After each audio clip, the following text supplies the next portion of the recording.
नमस्कार। खरी खरी लेकर हाजिर हूं मैं सर्वमित्रा।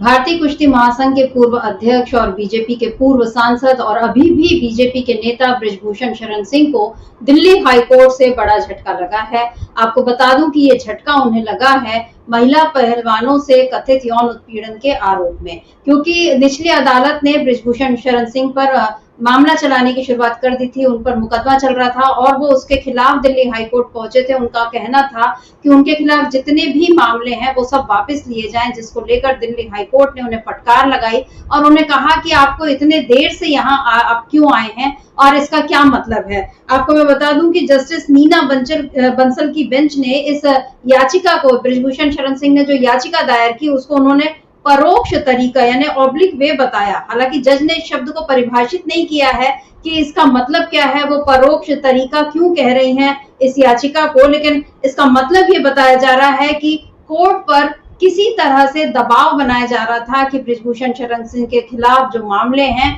उनको वापस लिया जाए। लेकिन दिल्ली हाईकोर्ट ने उनकी इस याचिका को खारिज कर दिया और उसके वकील को ये कहा है कि आप जल्द से जल्द एक शॉर्ट नोट कोर्ट जो है उसमें जमा करें और अब इस मामले पर अगली सुनवाई 26 सितंबर को होगी।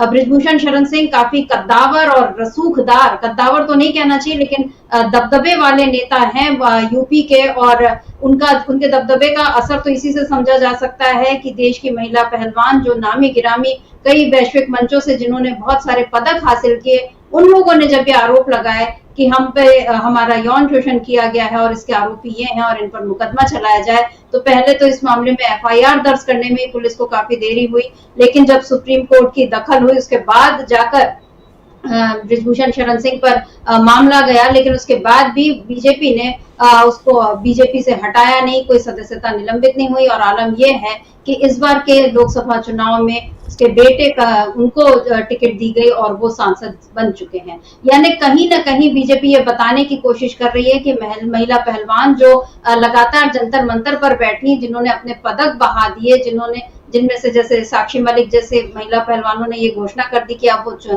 फिर से कभी कुश्ती के अखाड़े में नहीं उतरेंगी।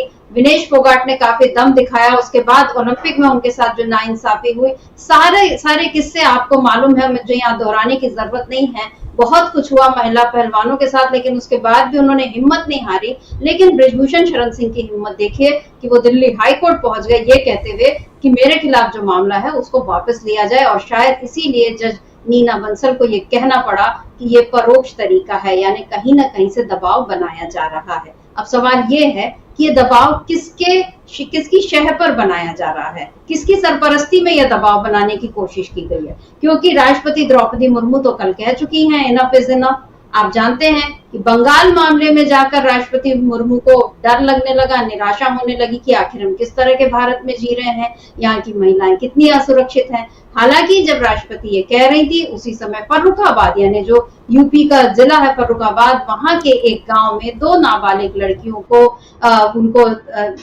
बहुत बुरी अवस्था में, मतलब ये कहना चाहिए कि वो पेड़ से लटकती हुई पाई गई, और उसको पुलिस ने बता दिया कि ये सुसाइड है। उनके परिजन बोलते रहे कि ऐसा कुछ नहीं है, इन लोग सुसाइड क्यों करेंगे, ये तो छोटी बच्चियां हैं, इन पर किसी तरह का कोई दबाव नहीं था। लेकिन पुलिस ने मान लिया और दबाव में आकर उनका आखिर अंतिम संस्कार भी कर दिया गया। अब सवाल ये है कि यूपी पुलिस को आखिर इतनी जल्दी क्यों रहती है अंतिम संस्कार करने की, जब भी किसी लड़की की इस तरह से रहस्यमय तरीके से मौत होती है। आप जानते हैं कि इसके पहले हाथरस, उन्नाव जैसे मामलों में क्या हुआ है, किस तरह एक दलित लड़की को कैसे पेट्रोल छिड़क कर ही उसका अंतिम संस्कार कर दिया गया और उसके परिजनों को बताया तक नहीं गया। बहुत सारे मामले हैं, मणिपुर है हमारे सामने बिल्किस बानो का मामला है। ढेरों मामले ऐसे हैं जिन पर रोजाना शर्मिंदा हुआ जा सकता है। रोजाना इस देश की लड़कियां डर कर घरों में ही कैद रह सकती हैं, और अब तो घर भी उनके लिए सुरक्षित नहीं है, क्योंकि एनसीआरबी के आंकड़े ये बताते हैं कि जो मामले हो रहे हैं उनमें से बहुत सारे मामले घर के लोगों से ही हो रहे हैं। तो आखिर लड़कियां कहाँ जाएं? सवाल यही है कि लड़कियां कहाँ जाएं, लेकिन राष्ट्रपति मुर्मू कह रही हैं इनफ इज इनफ। उन्होंने अपना काम कर दिया। उन्हें यह बताना था कि बंगाल में जो कुछ चल रहा है वो ठीक नहीं हो रहा है, इसीलिए उन्होंने कह दिया। अब सवाल ये है कि आखिर राष्ट्रपति को बंगाल मामले में ही क्यों लगा कि बस बहुत हो गया, अब ये नहीं होना चाहिए। इससे पहले इतने सारे जो मामले हुए उसमें उनको ऐसी चिंता, ऐसी पीड़ा क्यों नहीं हुई, क्यों उनका दर्द, उनकी संवेदनाएं तब नहीं जागी। बहुत सारे सवाल हैं, लेकिन गनीमत यह है कि हमारा जो विपक्ष है इस समय मजबूती से खड़ा हुआ, वो इन सवालों को अब पहले की तरह दबने नहीं दे रहा है, बल्कि मुखर होकर उठा रहा है। और इसीलिए हम कह रहे हैं कि बृजभूषण शरण सिंह से लेकर बंगाल तक हर मामले में बीजेपी अब घिरी हुई नजर आ रही है। उसका जो दोहरा चरित्र है, जिसके बारे में आज मल्लिकार्जुन खड़गे ने भी एक लंबे ट्वीट में उन्होंने ये कहा है कि दीवार पर बेटी बचाओ पेंट कर देने से ये सारी चीजें ठीक नहीं हो जाएंगी। इसके लिए आपको जिन एक्शंस की जरूरत है, जिन रणनीतियों की जरूरत है और जिस मानसिकता की जरूरत है, पहले उस मानसिकता को सुधारना होगा। और बीजेपी इस समय इस पर काम करती हुई नहीं दिखाई दे रही है। उसका दोहरा चरित्र बार बार सामने आ रहा है, उसके डबल स्टैंडर्ड्स दिख रहे हैं। और अब दुख है कि राष्ट्रपति भी उसी तरह से काम करती हुई नजर आ रही हैं। बहरहाल राष्ट्रपति देश की प्रथम नागरिक हैं, उन्होंने कुछ बोला है तो उसको सब लोग ध्यान से सुनते ही हैं। जब उन्होंने कहा है कि इनफ इज इनफ, तो शायद अब ये उम्मीद करें कि इनफ इज इनफ, अब वाकई ऐसा कुछ नहीं होगा। लेकिन क्या ऐसी खबरों के आने का सिलसिला रुक पाएगा, ये एक बड़ा सवाल है। आज इसी पर हम खरी खरी चर्चा करेंगे। हमारे साथ मौजूद है अमलेंदु उपाध्याय जी। अमलेंदु जी नमस्कार, स्वागत है आपका इस कार्यक्रम में।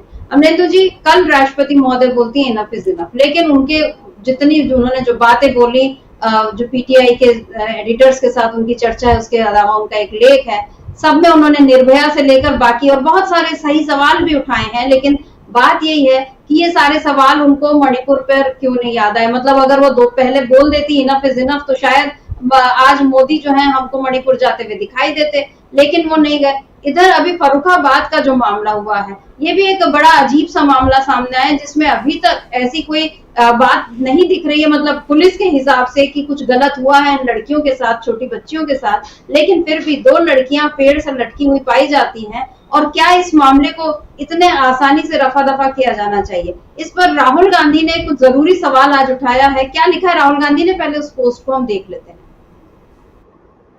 राहुल गांधी लिखते हैं, भाजपा सरकार में न्याय की उम्मीद करना भी गुनाह है। कमजोरों और वंचितों के खिलाफ गंभीर से गंभीर घटनाओं में भी जिनकी प्राथमिकता न्याय नहीं अपराध छिपाना हो, उनसे कोई क्या ही उम्मीद करे। फर्रुखाबाद में हुई घटना बेहद दुर्भाग्यपूर्ण है। पीड़ित परिवार के साथ प्रशासन का ऐसा रवैया किसी भी कीमत पर बर्दाश्त नहीं किया जा सकता। आखिर यह सब कब तक सहन किया जा सकता है? एक समाज के रूप में हमारे सामने ये बहुत बड़ा सवाल है। सुरक्षा भारत की हर बेटी का अधिकार है और न्याय हर पीड़ित परिवार का हक। ये राहुल गांधी लिख रहे हैं। और वो साथ ही साथ उनके जो इस पोस्ट की शुरुआत ही यहीं से हुई है कि भाजपा सरकार में न्याय की उम्मीद करना भी गुनाह है। यानी भाजपा सरकार में इतनी निराशा छा चुकी है कि उम्मीद अगर हम कर रहे हैं आम लोग कि हमको कहीं जाकर न्याय मिलेगा, तो वो एक तरह से गुनाह ही है। और ये मुद्दे से थोड़ा अलग विषय है अमलेंदु जी, लेकिन फिर अभी मुझे कल की एक वो वीडियो दिखा मध्य प्रदेश का कटनी जिले का, बताया जा रहा है जहां पर किस तरह एक बच्चे और उसकी दादी को पीटा गया। और उसके बाद पुलिस ने ये कहा कि नहीं, वो हिस्ट्री टीचर है और उसके ऊपर ये सब है। अब सवाल ये है कि अगर कोई बच्चा, मतलब वो 15 साल का लड़का बताया जा रहा था, तो अगर वो उस पर कुछ इस तरह के मामले चल रहे थे या वो किसी तरह के गलत कामों में लिप्त था, तो उसको फिर आपने जुवेनाइल उसमें क्यों नहीं भेजा? और उनके परिजनों के साथ मारपीट करना कहाँ तक उचित है? ये सारी बातें क्या राहुल गांधी के ट्वीट को सही साबिती कर रही हैं कि न्याय की उम्मीद करना ही बेकार है? और फिर ऐसे में आज जब बृजभूषण शरण सिंह का जो मामला आया और उस पर कोर्ट ने ये जो कहा है, क्या ये कहीं ना कहीं थोड़ी उम्मीद जता रहा है कि हाँ चलो ठीक है, सब कुछ अगर कोर्ट चाहे तो ठीक हो सकता है? क्या कहेंगे? एक तो समित्रा जी, जो जज साहिबा की टिप्पणी है वो बहुत चिंतनीय है। पता नहीं हमारी राष्ट्रपति कितनी भयभीत है, कितनी भयभीत नहीं है, लेकिन जज महोदया की टिप्पणी सुनकर ये देश जरूर भयभीत है कि अब अदालतों के ऊपर भी कैसे मामलों में अब दबाव बनाने की कोशिशें की जा रही हैं, ये साफ तौर पे समझा जा सकता है।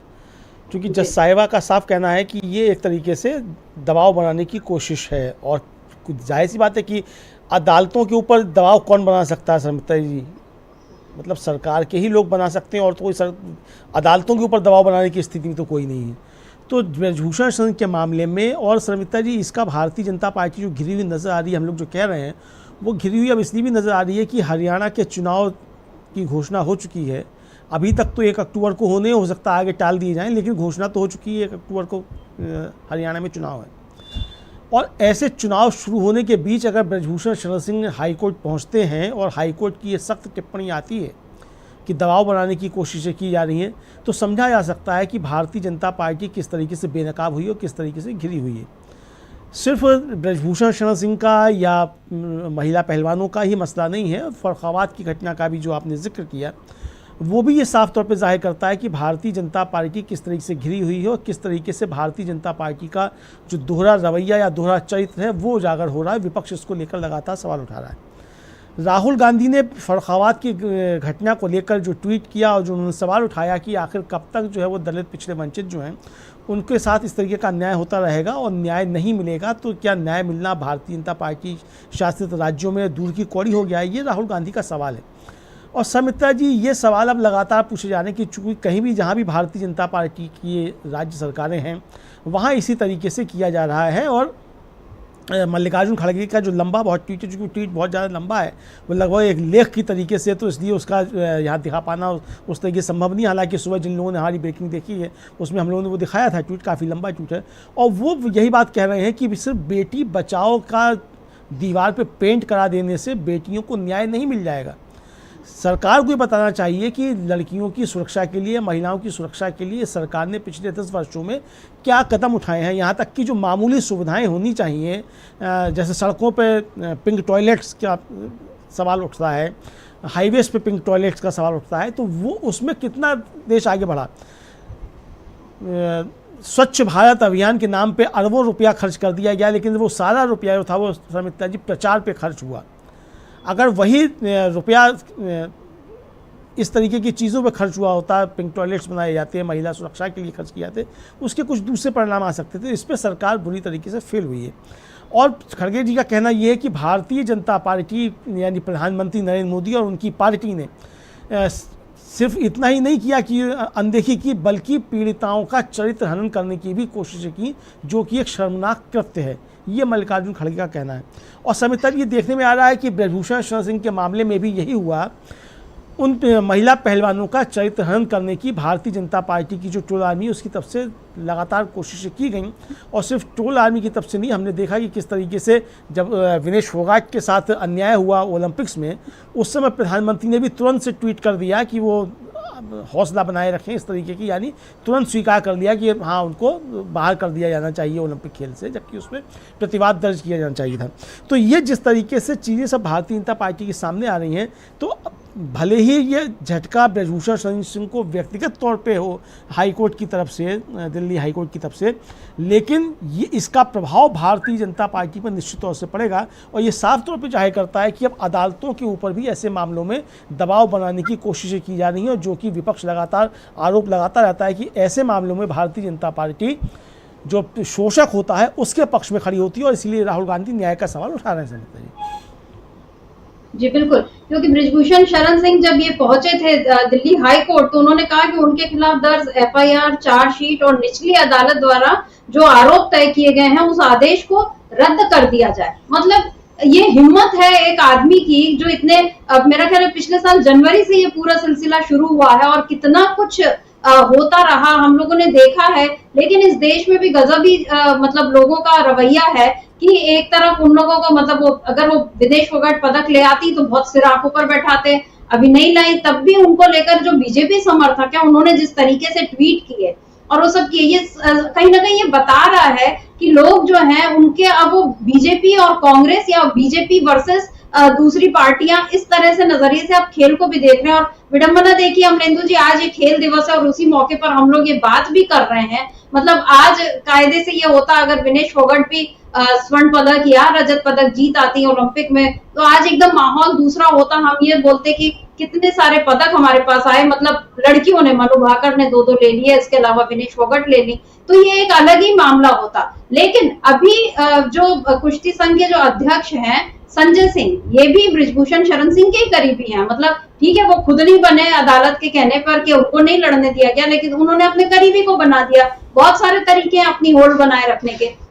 यहाँ पर उन्होंने एक ये बयान दिया कि और भी हमारे पास पदक आ सकते थे, और फिर विनेश फोगाट के संन्यास लेने वाले या फिर से कि वो कुश्ती में आएंगी या नहीं आएंगी, अभी जो उसमें एक असमंजस चल रहा है उसको लेकर संजय सिंह की एक टिप्पणी आई है। उन्होंने कहा जिस हिसाब से विनेश आजकल राजनीतिक मंच साझा कर रही हैं, ऐसे में अगर उन्हें भविष्य में राजनीति ही करनी है तो फिर उन्हें कुश्ती में राजनीति नहीं करनी चाहिए। अब ये बयान आ रहा है संजय सिंह का, वो संजय सिंह जो खुद बृजभूषण सिंह के करीबी हैं, क्या वो बृजभूषण शरण सिंह को ये बोल सकते हैं कि आप जब ये थे कुश्ती महासंघ के अध्यक्ष थे, या अगर आपको कुश्ती महासंघ में कोई दिलचस्पी है तो आप बीजेपी छोड़िए?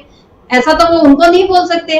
या for that matter Amit Shah के लिए क्या ये बोल सकते हैं कि उनको अपने बेटे को वहां पर आईसीसी में नहीं बैठाना चाहिए? या अभी खबर आ रही है कि अरुण जेटली के बेटे को अब यहाँ पर बीसीसीआई का सचिव जो है वो बनाया जा सकता है, क्योंकि हम तो हर जगह देख रहे हैं कि खेल संघों में तमाम पदाधिकारी या उनके लोग जो होते हैं, या तो वो खुद राजनेता होते हैं या उनके करीबी लोग होते हैं। तो खेलों में राजनीति तो इसी तरह से घुसी हुई है, और वहां उसके बाद अगर महिलाओं का इस तरह से उत्पीड़न होता है खिलाड़ियों का, तो फिर उनके लिए आवाज उठाना और भी कठिन हो जाता है। ये बृजभूषण शरण सिंह के मामले में देश ने देख लिया है। अब हाईकोर्ट ने जो कुछ कहा है, वाकई उन्होंने ये कहा, अगर जज ने की ये परोक्ष दबाव वाली बात जो बोली है उन्होंने, बहुत गंभीर बात है, और मेरा ख्याल है सुप्रीम कोर्ट पर इसको स्वतः संज्ञान लेना चाहिए कि आखिर ऐसा क्या हुआ है कि उनको किसी तरह का दबाव महसूस हुआ है।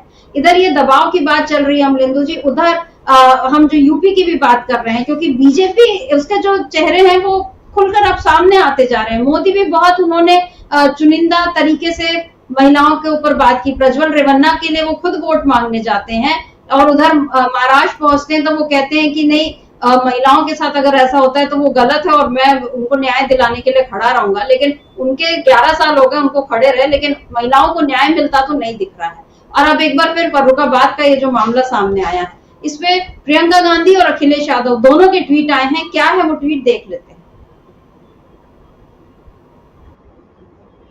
अखिलेश यादव ने लिखा है, फर्रुखाबाद में 2 बालिकाओं की संदिग्ध मौत के मामले में भाजपा सरकार की चुप्पी विचलित करने वाली है। शायद इसकी दोहरी वजह है, एक तो भाजपा का स्त्री विरोधी कुविचार व रवैया, और दूसरा उनका दलित होना। समाजवादी पार्टी इस संदर्भ में एक प्रतिनिधिमंडल भेजकर सांत्वना के साथ साथ इंसाफ के लिए आवाज उठाएगी। भाजपा सरकार से जनता को कोई भी उम्मीद शेष नहीं बची है। भाजपा जब भी महिलाओं के मुद्दे उठाती है तो उसके पीछे केवल और केवल राजनीतिक फायदा होता है, इसीलिए वो विपक्ष शासित राज्यों में आवाज उठाती है, लेकिन भाजपा शासित राज्यों में महिला अपराधों के मामले में मुंह, आंख, कान और नैतिकता के सभी दरवाजे बंद करके बैठ जाती है। हैशटैग नहीं चाहिए भाजपा, ये अखिलेश यादव ने लिखा है। अखिलेश यादव ने भी कमोबेश वही बात लिखी है कि भाजपा सरकार से जनता को कोई भी उम्मीद शेष नहीं बची है। अमरेंदु जी, राहुल गांधी भी यही लिख रहे हैं कि कोई उम्मीद नहीं बची। यहाँ पर अखिलेश यादव भी ये लिख रहे हैं। और क्योंकि ये, और यहाँ पर मेरा एक सवाल है कि मायावती का अभी तक इस पर कोई ट्वीट कैसे नहीं आया? क्योंकि अभी तो हम देख रहे थे कि लगातार उनके ट्वीट आए, या अगर मेरी जानकारी में नहीं, आपकी जानकारी में तो आ चुका है ट्वीट, क्योंकि मायावती लगातार बोलती रही हैं। अभी पिछले दिनों तो उन्होंने लगातार कांग्रेस और सपा को घेरा है, बीजेपी पे सवाल उठाने के बहाने भी। लेकिन यहाँ पर जो अखिलेश यादव ने सवाल उठाया है दलित वाला, अब क्या राष्ट्रपति महोदया इस पर भी कुछ बोलेगी अमरेंदु जी? क्योंकि इनफ इज इनफ तो उन्होंने कल बोल दिया है, अब क्या बचा उनके पास बोलने को? देखिए समित्रा जी, राष्ट्रपति महोदया इस पर कुछ नहीं बोलेंगी। एक तो राष्ट्रपति महोदया जब बोली तो उस दिन बोली जिस दिन भारतीय जनता पार्टी ने बंगाल बंद का आह्वान किया था। तो ये क्या कनेक्शन है, ये रिश्ता क्या कहलाता है राष्ट्रपति की भाषा का और भारतीय जनता पार्टी के बंगाल बंद का? कहीं ना कहीं तो कोई ना कोई रिश्ता है दोनों के बीच में। ये जो उनका वक्तव्य का समय और बीजेपी के बंगाल बंद का समय दोनों एक समय हो रहे हैं। तो इस पर तो राष्ट्रपति पे सवाल उठ रहे हैं कि राष्ट्रपति महोदया जो हैं वो तुच्छ राजनीति पे उतर आई हैं एक तरीके से देखा जाए। और उनकी चिंता अगर महिलाओं की सुरक्षा को लेकर होती तो उनकी चिंता में सिर्फ पश्चिम बंगाल नहीं होता, उनकी चिंता में गुजरात का बलसाज भी होता, उनकी चिंता में महाराष्ट्र का बदलापुर भी होता, उनकी चिंता में उत्तराखंड का अभी जो मसला हुआ वो भी होता, फर्रुखाबाद भी उनके चिंता में होता, लेकिन वो उनकी चिंताओं में कहीं शामिल नहीं था। मायावती जी ने भी आज सुबह एक ट्वीट किया है, लेकिन उसमें इस फर्रुखाबाद की घटना का सीधे जिक्र नहीं है। लेकिन उन्होंने जो कहा है, उनका कहने का तात्पर्य ये है कि चाहे वो पश्चिम बंगाल में हो, चाहे महाराष्ट्र में हो, चाहे उत्तर प्रदेश में हो, सब जगह महिलाओं के साथ जो अत्याचार हो रहे हैं इस पर राजनीतिक नज़रिए से ऊपर उठकर काम करना चाहिए, ये मायावती जी का कहना है। जी अमरेंदु जी, मैंने उनका ट्वीट निकाल लिया, मैं एक बार पढ़ देती हूँ कि देश में कभी बंगाल, कभी महाराष्ट्र के बदलापुर, कभी बिहार में, तो कभी यूपी के कन्नौज, आगरा व फर्रुखाबाद जिले में आदि में भी मासूम बच्चियों, नाबालिग व महिलाओं पर खासकर रेप, हत्या व आत्महत्या आदि की हो रही घटनाएं अति दुखद व चिंताजनक। केंद्र व राज्य सरकारें इस मामले में दलगत राजनीति से ऊपर उठकर सख्त कदम उठाएं ताकि ऐसी घटनाएं जल्दी जल्दी होना बंद हो, ना कि इसकी आड़ में राजनीति की जाए। यही समय की मांग है तथा यही महिलाओं के हित में भी है। ये मायावती जी का ट्वीट है। ठीक है, वो दलितों की बड़ी नेता है, लेकिन अमरेंदु जी क्या लगता है कि ये जो ट्वीट है या ये क्या उनके कद का राजनेता है उसके ओर से इतना एक सतही सा ट्वीट आना चाहिए? क्योंकि यहाँ उन्होंने कहीं बीजेपी को किसी तरह से उस पर सवाल नहीं उठाए, क्योंकि बंगाल ठीक है ममता बनर्जी का शासन है, लेकिन महाराष्ट्र, बिहार, यूपी ये सब तो बीजेपी शासित राज्य ही हैं। आप अपनी बात कंटिन्यू करिए अमरेंद्र जी। जी समिता, देखिए मायावती जी ने इसमें मसला तो उठाया, लेकिन बहुत चतुराई के साथ उठाया, और इसलिए मतलब विवश हुई उठाने के लिए क्योंकि फर्रुखाबाद की घटना को लेकर लगातार सवाल उठ रहे हैं। और अभी मायावती जी जो है वो हमला कर चुकी हैं राहुल गांधी के ऊपर ज़बरदस्त तरीके से। एक ही दिन में उन्होंने नो थ्रेट ट्वीट करके जारी की थी, और अभी वो फिर से बीएसपी की चीफ चुनी गई हैं। तो और दावा करती हैं कि वो दलितों की सबसे बड़ी नेता हैं। वो हैं नहीं, हम नहीं जानते, वो खुद जानती होंगी हैं कि नहीं है।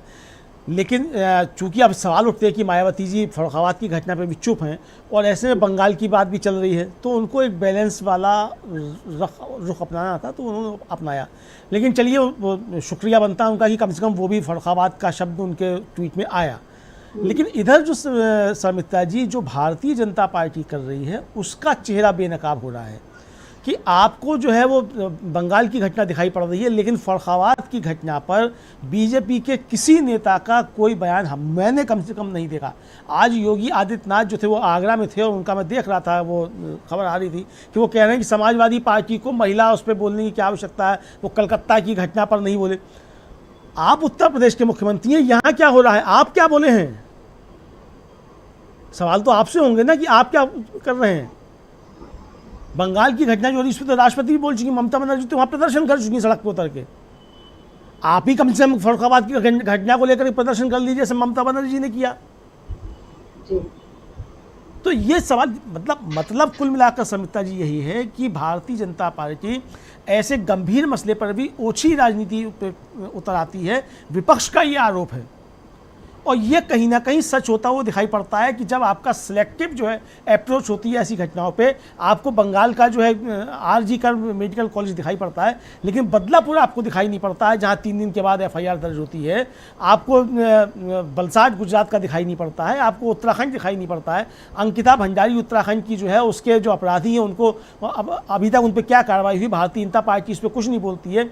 और वो वीडियो खूब वायरल हो रहा है कि अंकिता भंडारी की माँ को किस तरीके से पुलिस घसीट रही है। तो आपके राज्य में सब कुछ हो रहा है, तो उत्तराखंड में कब जाकर के आंदोलन किया जाएगा? और राष्ट्रपति जो बोल रही है समिता जी, वो तो सीधे सीधे मोदी सरकार के ऊपर एक तरीके से सवाल उठाया जा रहा है। अगर राष्ट्रपति भयभीत हैं बहुत ज़्यादा, और राष्ट्रपति बहुत चिंता में है कि देश की महिलाओं के साथ क्या हो रहा है, तो ये तो जो 56 इंच के छाती वाले प्रधानमंत्री कहते हैं कि देश सुरक्षित हाथों में है, राष्ट्रपति सीधे सीधे उस पर सवाल उठा रही हैं।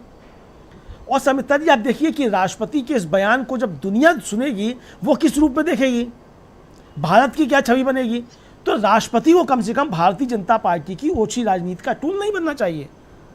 भले ही आप भारतीय जनता पार्टी के कैंडिडेट के तौर पर राष्ट्रपति बनी हो, लेकिन आज आप संवैधानिक पद पर बैठी हुई हैं, और आपकी जिम्मेदारी भारतीय जनता पार्टी की नहीं, इस देश के संविधान और इस देश की जनता के प्रति है। तो ये राष्ट्रपति ने जिस तरीके से बोला ये उनका मसला है, लेकिन भारतीय जनता पार्टी ज़बरदस्त तरीके से घिरी हुई नजर आ रही है। और इसलिए घिरी नजर आ रही है कि भारतीय जनता पार्टी का महिला सुरक्षा के नाम पे दोहरा चरित्र वो उजागर हो रहा है। जिस तरीके से राहुल गांधी का ट्वीट है, जिस तरीके से प्रियंका गांधी का ट्वीट है, जिस तरीके से अखिलेश यादव ने सवाल उठाए, और सबका यही कहना है कि इस सरकार से न्याय की उम्मीद नहीं की जा सकती। और खड़गे जी तो साफ साफ कह रहे हैं कि भारतीय जनता पार्टी के लोगों के शर्मनाक करते हैं कि वो पीड़िताओं को ही बदनाम करने का काम करते हैं। तो ये जिस तरीके से समिता जी चीज़ें दिख रही हैं, उससे साफ तौर पर दिखाई पड़ता है कि भारतीय जनता पार्टी इस मसले पर घिरी हुई नज़र आ रही है। पश्चिम बंगाल में वो कुछ भी माहौल बनाने की कोशिश करें, लेकिन पूरे देश में भारतीय जनता पार्टी एक तरीके से इस मसले पर उसका दोहरा चरित्र जो है वो बेनकाब होता हुआ दिखाई पड़ता है, और विपक्ष इसी को लेकर लगातार सवाल उठा रहा है। जी बिल्कुल, पश्चिम बंगाल में ममता बनर्जी की सरकार को अस्थिर करने की कोशिश जो है वो बीजेपी बहुत लंबे समय से कर रही है, और उसको ऐसा लगा कि आरजी कर मेडिकल कॉलेज वाली घटना के बहाने उसको एक ये मौका मिल गया, और उसमें राष्ट्रपति का ये जो बयान आ गया है, आपने सही कहा है, क्योंकि यही पूरी दुनिया में जब मणिपुर को लेकर मोदी कुछ नहीं बोल रहे थे, तब पूरी दुनिया में मणिपुर को लेकर सवाल उठ रहे थे। और भारत में महिलाओं की सुरक्षा को लेकर जो बहुत स्थिति जो है वो अच्छी नहीं है, ये पूरी दुनिया के सामने आ गया है। एनसीआरबी के आंकड़े भी यही बता रहे हैं, 2022 तक के आंकड़े, लेकिन उसके हिसाब से भी यही है कि हर 16 मिनट में एक रेप हो रहा है। और उसमें भी महिलाएं जो हैं वो दलित और आदिवासी वर्ग की जो महिलाएं हैं वो ज्यादा हैं। ये सारे बातें सामने आ रही हैं। लेकिन अमरेंदु जी, चुनाव आते ही बीजेपी जिस तरह से महिलाओं को लेकर, क्योंकि अमित शाह का आप बयान याद कीजिए, इसी यूपी को लेकर उन्होंने कहा था कि आधी रात को 12 बजे भी स्कूटी पे गहने पहनकर निकल सकती हैं। यहाँ पर ये दोनों लड़कियों के, जो फर्रुखाबाद वाली लड़कियां, जो बताया जा रहा है कि वो जन्माष्टमी के लिए मंदिर ही गई थी और उसके बाद लौटी नहीं। उनके दोनों के पिता को ये लगा कि वो इनके घर होगी या उनके घर होगी, इस कंफ्यूजन में, और ये क्योंकि उनके रिश्तेदार थे बहुत सारे। लेकिन उसके बाद वो दोनों लड़कियां किस तरह से पेड़ पर, क्योंकि पुलिस ने ये कहा कि वो पेड़ पर चढ़ने के भी निशान मिले हैं, दोनों एक ही स्टूल से जो है वो लटकी हुई है, मतलब एक ही दुपट्टा जो है दोनों के गले में है और कोई निशान नहीं। लेकिन उसके पिता की जो बातें हैं वो बहुत ही अलग हैं। तो कहीं ना कहीं ऐसा लग रहा है कि कुछ संदिग्ध है। और इसके बाद पुलिस ने जिस तरीके से ये उनके अंतिम संस्कार की जल्दबाजी जो दिखाई है, एक तरह से दबाव बनाया। और हम जानते हैं कि गांव के लोगों पर, सीधे साधे लोगों पर, जब पुलिस वाले, उनका तो यूपी जैसे राज्यों में तो खासकर ये है कि पुलिस का एक तरह से खौफ रहता है, और वो जब कहेंगे कि नहीं इसका अंतिम संस्कार करना है, तो फिर परिजन भी जो है वो बहुत ज्यादा अपना जिद जो है वो नहीं दिखा पाएंगे। कितना मतलब बुरे हालात है कानून व्यवस्था के, और योगी जो है वो बुलडोजर चला चला कर ये बता रहे हैं कि सब कुछ बहुत अच्छा है। प्रियंका गांधी का क्या ट्वीट है अमरेंदु जी, उसको भी देख लेते हैं, फिर हम इस चर्चा को आगे बढ़ाते हैं। प्रियंका गांधी लिखती हैं कि इतनी भयावह घटना के बाद एक पिता को ये सवाल क्यों उठाने पड़ रहे हैं? क्या एक पीड़ित पिता को यह भी हक नहीं कि उसे अपनी बेटी के साथ हुए सलूक का सच पता चल सके? आखिर प्रशासन बच्चियों के शवों को जलाने की जल्दबाजी क्यों दिखा रहा है? फर्रुखाबाद में 2 दलित लड़कियों के साथ घटी घटना पर प्रशासन का रवैया कई तरह के सवाल खड़े कर रहा है। हाथरस हो, उन्नाव हो या फर्रुखाबाद, सब जगह वही क्रूर कहानी दोहराई जाती है। तो क्या अब दलित, पिछड़े, वंचित, गरीब महिलाएं या जो भी कमजोर हैं वे न्याय की आशा छोड़ दें? यहाँ प्रियंका गांधी ने भी वही सवाल उठाया कि न्याय की आशा क्या छोड़ दें?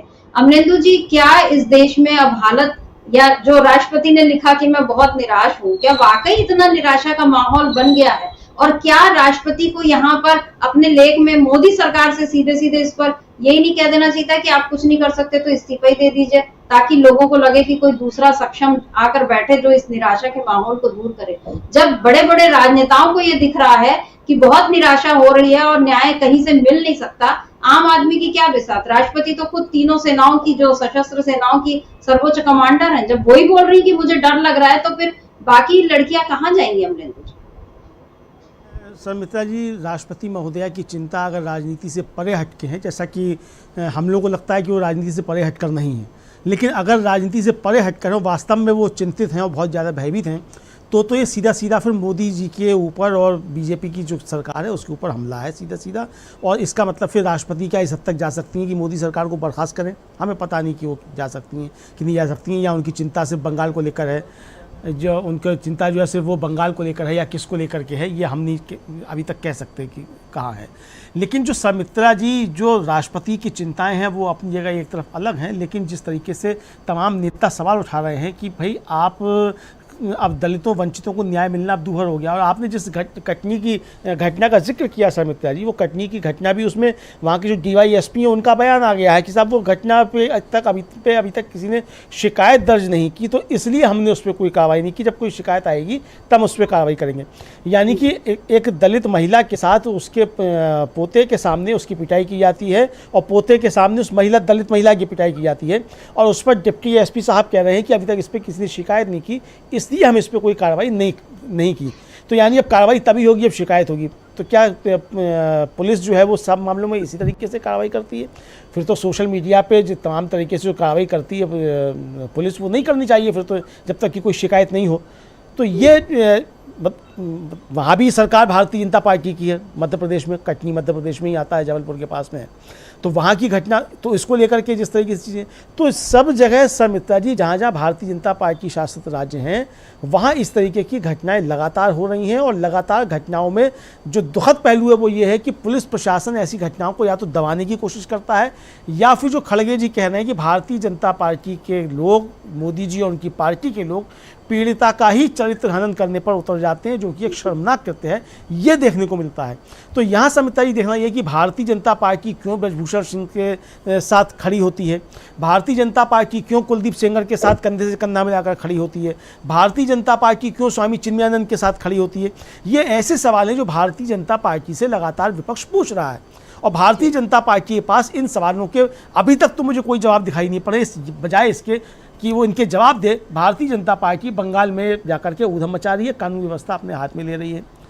और कल जो समिता जी ने बंगाल बंद का आह्वान किया, उस बंगाल बंद में वहाँ के जो मेडिकल स्टूडेंट्स थे और जो डॉक्टर्स थे, उन्होंने उसको अपने से अलग रखा। यानी कि भारतीय जनता पार्टी उस घटना का जिस तरीके से शुद्ध राजनीतिकरण करना चाहती थी, उससे चिकित्सक समुदाय ने अपने को अलग कर लिया और ये एक तरीके से संदेश दे दिया कि भारतीय जनता पार्टी इस मसले का तुच्छ राजनीतिकरण करना चाहती है। डॉक्टर्स की चिंता या समाज की चिंता उस महिला के प्रति हुए अपराध के प्रति है और दोषियों को न्याय सजा दिलाने और पीड़िता को न्याय दिलाने की है। भारतीय जनता पार्टी की चिंता अपनी राजनीति चमकाने की है और इस मसले पर तुच्छ राजनीति करने की है। ये एक संदेश साफ तौर पे चला गया। तो अब ये भारतीय जनता पार्टी को देखना है कि वो किस तरीके से इन मसलों पे अपनी प्रतिक्रिया व्यक्त करे। लेकिन फिलहाल जो चीज़ें सामने आ रही हैं उसमें साफ तौर पे नज़र आता है कि भारतीय जनता पार्टी घिरी हुई है। और जो दिल्ली हाईकोर्ट की जज साहिबा हैं, उनका ये कहना कि दबाव किसी तरीके से आ रहे हैं, ये साफ तौर पर समिता जी जाहिर करता है कि ऐसे मसलों पर भी भारतीय जनता पार्टी न्यायपालिका के ऊपर दबाव बनाने की कोशिशें करती हैं। ये हमारा कहना नहीं है, ये जो जज साहिबा का कहना है उसकी प्रतिध्वनि यही समझ में आती है कि न्यायपालिका के ऊपर सरकार की तरफ से शायद कोई दबाव बनाने की कोशिश की जा रही होंगी। वरना ये कौन लोग हैं जो न्यायपालिका के ऊपर दबाव बनाने की स्थिति में आ गए हैं? क्या सरकार से ऊपर भी कोई अब व्यक्ति या कोई समूह इस देश के अंदर हो गया है जो न्यायपालिका को भी धमकाने की कोशिश करता है? ये बहुत चिंता का विषय है मित्रा जी। जी बिल्कुल, चिंता का विषय इसलिए भी है क्योंकि इस मामले पर यानी महिलाओं के साथ हो रहे अपराधों पर जितनी राजनीति की जाएगी उतना ही इंसाफ मिलने की जो उम्मीद है वो कम होती जाएगी। और ये चीज हम लगातार देख रहे हैं। मतलब अगर कुलदीप सेंगर जैसे इंसान को गिरफ्तार करने में पुलिस को बिल्कुल पसीना आ गया, आसाराम को गिरफ्तार करने में हालत खराब हो गई, उसके बाद हमने देखा कि राम रहीम, अभी हरियाणा चुनाव है, वो फिर पैरोल पर बाहर आ चुका है और ये लगातार हो रहा है। तो एक किस्म का मजाक है ये न्याय व्यवस्था के साथ भी कि जिसको पूरे सबूतों के साथ गिरफ्तार करके सजा के लिए वो उसको रखा गया और वो बार बार पैरोल पे इस तरह चुनाव के वक्त वो छूट कर आ जाता है। लेकिन इस देश में अमलेंदु जी, विनेश फोगाट जैसी लड़कियां भी हैं जो आवाज उठा रही हैं। अब संजय सिंह ने जो कहा वो भी, उससे भी बीजेपी की पोल खुल गई कि कैसे उनको इस बात से तकलीफ हो रही है कि विनेश जो है वो राजनीति क्यों कर रहे हैं। और राजनीति यानी जिस तरह से कांग्रेस ने इस मामले में लीड ले ली थी, हमने ये पहले कहा था कि दीपेंद्र हुड्डा चले गए थे और स्वागत करने, और उसके बाद विनेश फोगाट भी लगातार जिस तरह से बात कर रही है, तो ये लग रहा है कि हरियाणा चुनाव में कहीं वो खड़ी ना हो जाए। और अगर खड़ी हो गई तो बीजेपी के लिए वहां पर बहुत मुश्किल हो जाएगी। उधर आप यूपी में भी उपचुनाव अभी तक घोषणा नहीं हुई है, लेकिन 10 सीटों के उपचुनाव हैं। योगी सरकार के लिए ये बड़ा प्रतिष्ठा का प्रश्न है, क्योंकि योगी के लिए तो डबल है कि एक और यूपी में अपना दबदबा दिखाना है और दूसरी ओर मोदी के सामने भी अपना एक जो कद है वो बराबर रखना है। लेकिन ऐसे में जब इस तरह की घटनाएं हो रही हैं, फर्रुखाबाद जैसी घटनाएं या ब्रिजभूषण शरण सिंह जैसी घटनाएं, तो उससे पता चल रहा है कि बीजेपी पूरी तरह से घिरी हुई है। राष्ट्रपति का इनफ इज इनफ कहना क्या बीजेपी को कहीं कोई संदेश देगा, या इसमें भी बीजेपी की राजनीति जो सामने आ रही है उसमें भी बीजेपी घिर जाएगी? ये अब देखना होगा। तो अमलेंदु जी, आज इस चर्चा को हम यहीं रोकते हैं। आपका बहुत बहुत शुक्रिया, और शुक्रिया आप तमाम दर्शकों का जो आज आप हमारे साथ जुड़े और आपने इस चर्चा को ध्यान से सुना। आगे भी आप बने रहिए डीबी लाइव के साथ। नमस्कार, शुक्रिया।